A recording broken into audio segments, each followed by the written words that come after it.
जब भी हम डीमन स्लेयर या किमेत्सु नो याइबा का नाम सुनते हैं तो सबसे पहली चीज जो हमारे दिमाग में आती है वो है उनके ब्रीदिंग स्टाइल्स।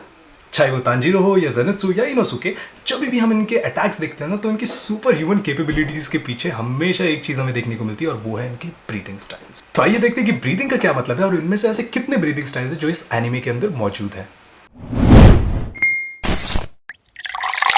ब्रीदिंग स्टाइल स्वॉर्ड्समैनशिप के एडवांस टेक्निक्स हैं जिनका प्रैक्टिस और ट्रेनिंग डीमन स्लेयर कॉर्प्स के मेंबर्स द्वारा किया जाता है। डीमन स्लेयर कॉर्प्स के सभी non breathing styles sun breathing से ली गई है, जो सबसे पहली ब्रीदिंग स्टाइल थी। ज्यादातर नॉन ब्रीदिंग स्टाइल्स नेचर के एक पर्टिकुलर एलिमेंट जैसे कि आग, पानी और हवा की नकल करती है और इसे यूजर्स की मूवमेंट, टेक्निक्स और एबिलिटीज के थ्रू दोहराती है। कहा जाता है कि ब्रीदिंग के 6 प्राइमरी स्टाइल्स हैं: flame, moon, water, wind, stone और थंडर। ये 5 ब्रीदिंग स्टाइल्स सन ब्रीदिंग या हिनोकामी कागुरा से डिराइव हुई है, जो कि सबसे पहला डीमन स्लेयर योरिची सुगीकुनी ने बनाई थी। कई अलग ब्रीदिंग स्टाइल्स इन 5 ब्रीदिंग स्टाइल्स में से डेवलप हुए हैं, जैसे कि वाटर से फ्लावर, फ्लेम से लव, थंडर से साउंड और विंड से मिस्ट। अब बात करते हैं कि ब्रीदिंग क्या है। What is breathing? सभी breathing styles total concentration breathing नाम के एक सीक्रेट टेक्निक का यूज कराती है। टोटल कंसंट्रेशन ब्रीदिंग अचीव करने के लिए हमें जितना पॉसिबल हो उतनी हवा लेने के लिए अपने लंग्स को एक्सपैंड करना, ब्लड फ्लो और दिल की धड़कन को तेज करना और अपने बॉडी का इंटरनल टेम्परेचर बढ़ाना होता है। टोटल कंसंट्रेशन ब्रीदिंग का यूज यूजर्स के फिजिकल ट्रेट्स को एनहांस करता है, जैसे कि पत्थरों और पेड़ों को एक स्ट्राइक में काटने जैसी स्ट्रेंथ, लंबे डिस्टेंस को इंस्टेंटली पार करने की स्पीड और बिना थके लंबे समय तक एक्टिव रहने का स्टैमिना।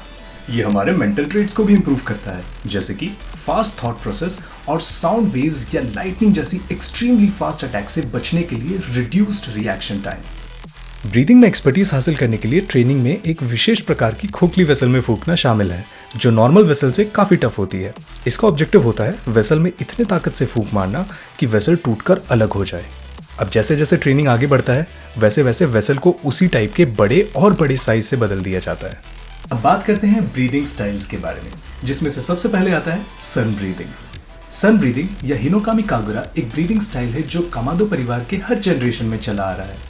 वो इसका यूज हर नए साल में किए जाने वाले रिचुअल सेरेमनी में करते हैं, जहाँ ब्रीदिंग स्टाइल का यूजर खतरों और बीमारियों से बचने के लिए फायर गॉड को सनसेट से सनराइज तक एक डांस प्रेजेंट करते हैं। सभी ब्रीदिंग स्टाइल्स योरिची के सन ब्रीदिंग के मॉडिफिकेशन से डिराइव हुई है, जिसे उन्होंने उन लोगों के हिसाब से मॉडिफाई किया था जो सन ब्रीदिंग को फुली यूज करने में केपेबल नहीं थे। अब इस रिचुअल में होने वाले डांस के टोटल 12 सेगमेंट्स है, जो पूरी रात भर दोहराया जाता है। इस डांस में यूज की जाने वाली ब्रीदिंग टेक्निक यूजर को कभी थकने नहीं देती, चाहे वो कितनी भी देर तक चलते रहे, जिससे ऐसा लगता है कि वो हमेशा के लिए वो डांस कर सकते हैं। हिनोकामी कागुरा के लेटेस्ट यूजर तांजीरो कामादो है, जिसने अपने पिता तांजीरो कामादो से ये ब्रीदिंग स्टाइल सीखी थी। अब बात करते हैं वाटर ब्रीदिंग के बारे में। वाटर ब्रीदिंग या मिजुनो कोक्यू 5 प्राइमरी ब्रीदिंग स्टाइल्स में से एक है, जो सीधे तौर पर सन ब्रीदिंग से डिराइव हुई है। ये पानी के फ्लो, फ्लेक्सिबिलिटी और अडेप्टेबिलिटी की नकल करती है। ज्यादातर टेक्निक्स में यूजर को अपने बॉडी, आर्म्स और स्वॉर्ड को मोड़ना होता है ताकि वो बहते पानी के तेज फ्लो को कॉपी कर सके।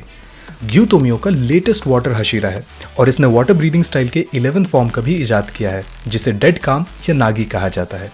एनिमे के प्रोटैगनिस्ट तंजीरो कामादो भी शुरू में वाटर ब्रीदिंग स्टाइल का ही यूजर था जब उसने डीमन स्लेयर कॉर्प्स ज्वाइन किया था। अब बात करते हैं मून ब्रीदिंग के बारे में। मून ब्रीदिंग या सुकिनो कोक्यू एक ऐसा ब्रीदिंग स्टाइल है जो चांद की नकल करता है, स्पेसिफिकली क्रेसेंट मून के फॉर्म की।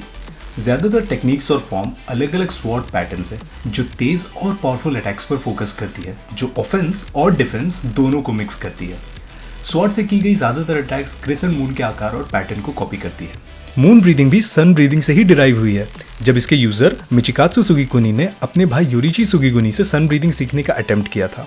मून ब्रीदिंग का यूज सिर्फ मिचिकात्सु ही करता है, जिसे उन्होंने डीमन कोकुशिबु बनने के बाद भी यूज करना और परफेक्ट करना जारी रखा। अब बात करते हैं फ्लेम ब्रीदिंग के बारे में। फ्लेम ब्रीदिंग या होनोनो कोक्यू एक ऐसा ब्रीदिंग स्टाइल है जो आग से बनी लपटों की नकल करता है। ज्यादातर टेक्निक्स और फॉर्म में बेहद पावरफुल और फोकस स्ट्राइक शामिल होते हैं जो ओपोनेंट्स को जला देती है। ज्यादातर अटैक्स एक हाई स्टांस में शुरू की जाती है। ये ब्रीदिंग स्टाइल पीढ़ियों से रेंगोकू फैमिली में चली आ रही है और फ्लेम हाशिरा का पोजीशन हमेशा से ही उनके फैमिली के किसी आदमी ने ही पूरा किया है। क्योजूरू रेंगोकू ने अपने पिता और पूर्व फ्लेम हाशिरा शिंजोरू रेंगोकू के नक्शे कदम पर ट्रेडिशन को आगे बढ़ाया था। अब क्योजूरू की दुखद मौत के बाद फ्लेम हाशिरा की प्रेजेंट सीट अभी भी खाली है।